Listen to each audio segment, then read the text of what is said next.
First, the highlights. Lagos State Governor reaffirms judicial independence as 2025-2026 legal year commences. House of Representatives assures Nigerians of speedy passage of constitutional amendment bill. On the front in Burkina Faso, Mali, Niger Republic announce plan to quit International Criminal Court. And in sports, Golden Eaglet of Nigeria set to battle Benin Republic in ongoing WAFU B Under-17 Championship in Cote d'Ivoire. And now the details. I am Mike James. Lagos State Governor Babajide Sanwo-Olu has reaffirmed the importance of safeguarding the rights of legal practitioners, emphasizing that judges make judgment on logical evidence and should not be intimidated by criticism. Sanwo-Olu made this remark at a special prayer commemorating the commencement of the 2025-26 new legal year, held at the Lagos Central Mosque, Lagos Island. Governor Sanwo-Olu, who was represented by his deputy, Obafemi Hamzat, said that justice must remain the foundation of governance in Nigeria, stating that judicial officers deserve the freedom and respect to dispense rulings without fear, intimidation, or undue influence. He urged citizens to learn to respect the process of justice and avoid contributing to the erosion of trust in public institutions. While affirming Lagos State's respect for judicial independence, the governor applauded judges for their resilience, impartiality, and courage in the face of public pressure and misinformation, noting that disagreements with judicial rulings should be addressed through proper legal channels or legislative reforms, not through disparagement of the bench.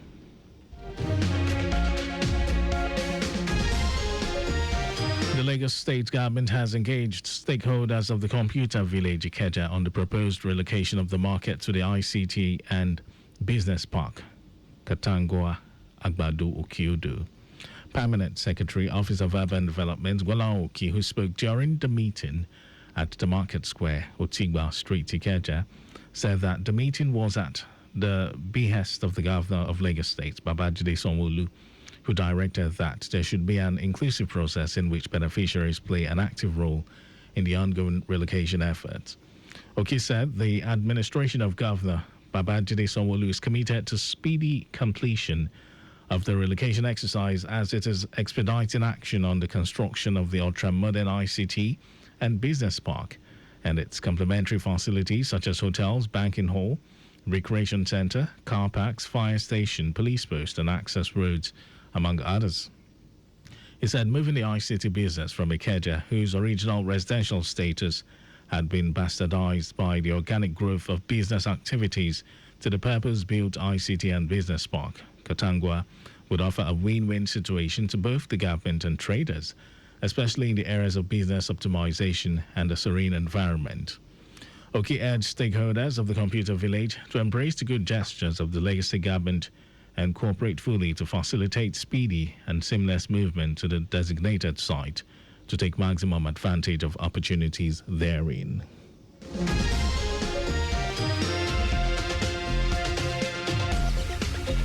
The Nigerian Railway Corporation (NRC) has announced substantial progress in its recovery, repair, and safety efforts following the derailment of the Abuja-Kaduna train on August 26 at Asham.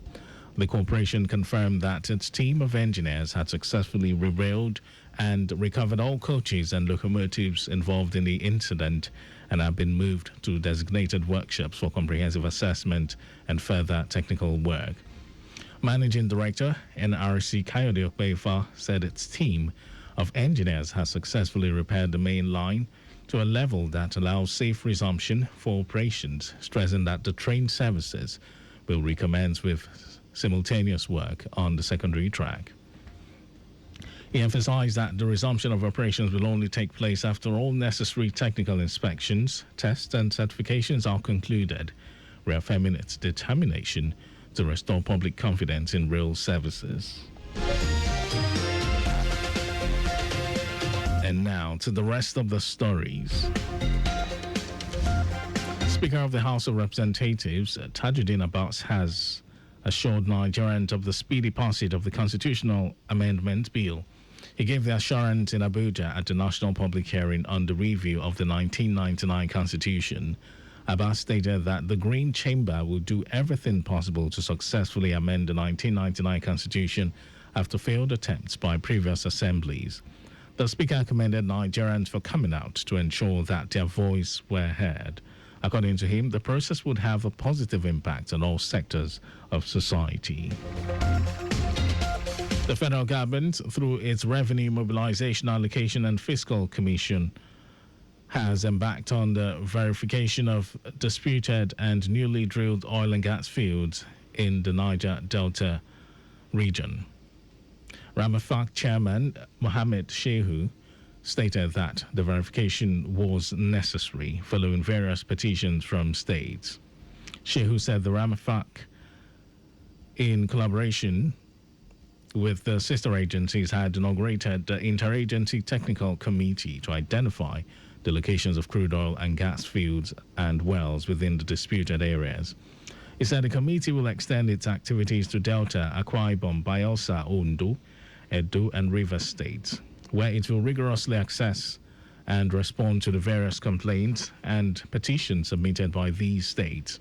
Shehu said the commission is tasked with plotting the coordinates of newly identified crude oil and gas fields and wells across recognized oil-rich regions and ensuring that the 13% derivation fund is equitably disbursed to the rightful beneficiary states among the oil-producing areas. And in some foreign news, Burkina Faso, Mali, and Niger Republic have announced they will immediately withdraw from the International Criminal Court, ICC, labeling it an instrument of neo-colonialist repression. The three military-led countries issued a joint statement saying they would not recognize the authority of the United Nations top court based in The Hague, claiming it has proven itself incapable of handling and prosecuting proven war crimes, crimes against humanity, crimes of genocide, and crimes of aggression. The three states said they wanted to set up indigenous mechanisms for the consolidation of peace and justice. They also accused the ICC of targeting less privileged countries, echoing criticism from Rwanda's President Paul Kagame, who has previously accused the ICC of holding an anti-African bias. The court has not yet responded to the decision by the three countries, all of which have close ties to Russia, whose leader Vladimir Putin has been subject to an ICC arrest warrant. And now to sports news. Five-time world champions Nigeria will on Wednesday begin the quest for another title with a game against Benin Republic in Yamoussoukro in the ongoing WAFU Beyond the 17 Championship.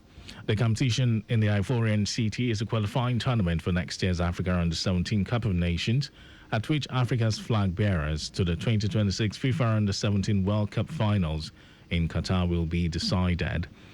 Burkina Faso's Baby Stallions on Sunday labored to a 1-0 win over the Beninois in the first match of the three-team Group B. Côte d'Ivoire, Ghana, Togo, and Niger Republic make up Group A. That was our news at noon. Just before we go, slow down at road junctions, intersections, and pedestrian crossings. You can follow us and like all our various social media platforms: X, Traffic Radio 961, Facebook, Lagos Traffic Radio 96.1 FM, Instagram, Lagos Traffic Radio 961. Subscribe and watch our news and programs live on YouTube, Traffic Radio 961. Visit our website, www.trafficradio961.ng. You can also listen to Lagos Traffic Radio on My Lagos app for timely updates. And did you know that the Sanwo-Olu administration organized a mentorship seminar for over 1,000 youths on the theme Agripreneur Strategy for Wealth Creation? Well, you can get more details on the Lagos State Government website. And to end the news, here are the highlights of the major stories. Lagos State Governor Babajide Sanwo-Olu has reaffirmed the importance of safeguarding the rights of legal practitioners, emphasizing that judges make judgment on logical evidence and should not be intimidated by criticism. Speaker of the House of Representatives, Tajuddin Abbas, has assured Nigerians of the speedy passage of the Constitutional Amendment Bill. We also told you that Burkina Faso, Mali, and Niger Republic have announced they will immediately withdraw from the International Criminal Court, ICC, labeling it an instrument of neo-colonialist repression. And in sport, five-time world champions Nigeria will on Wednesday begin a quest for another title with a game against Benin Republic in the ongoing WAFL B Under-17 Championship.